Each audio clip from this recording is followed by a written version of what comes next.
Bolong ya kaki lo ini. Nanduri ya? Jadi kamu ngaku media? Ya, Tribuners terkait dengan ditangkapnya seorang begal atau di mana tersangka yang melakukan perampokan kepada seorang ojek online di Bandar Lampung, kita akan mendengarkan keterangan langsung yang disampaikan oleh Kapolsek Tanjung Karang Timur, Kompol Kurban.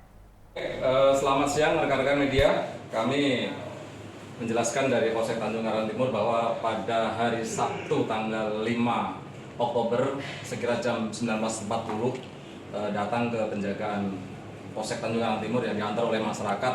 Rupanya yang bersangkutan adalah korban percobaan curas, ya. Dan notabene adalah yang bersangkutan adalah pengemudi ojek online dari Maxim. Kemudian dengan laporan tersebut, tiket fungsi berikut Babin Kamtibmas segera mendatangi TKP tempat dia terjadi itu. Bisa dijelaskan bahwa yang bersangkutan tuh order dari Panjang menuju ke Tanjung Gading, ya. Tetapi sebelum sampai ke tujuan titik yang ditentukan kurang lebih 400 meter, yang bersangkutan, ya, saudara korban ini, lapor ini ditodong dengan golok, ya, di leher sebelah kanan, kelihatan dari spion pengendara tersebut. Selanjutnya dengan cekatan korban membuang ataupun membanting sepeda motornya ke kanan dan sama-sama jatuh. Kemudian teriak minta tolong kepada masyarakat.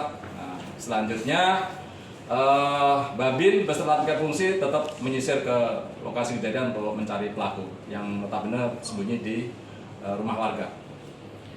Alat yang untuk melukai pengemudi tersebut jenisnya golok tajam.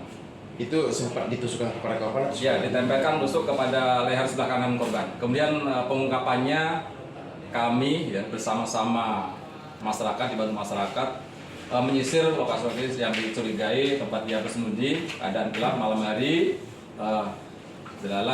ketemu yang bersangkutan, kemudian langsung kami amankan, ya, yang bersangkutan. Tetapi dalam perjalanan kami mengembangkan karena dalam tas itu juga ditemukan dompet serta KTP orang lain serta STNK orang lain. Dalam pengembangan tersebut yang bersangkutan melakukan perlawanan aktif, ya, dengan masyarakat juga, akhirnya kami lakukan tindakan tegas terukur pada yang bersangkutan. Kalau untuk tersangka sendiri? Untuk di tempat kami baru sekali ini yang bersangkutan telah diambil keterangan.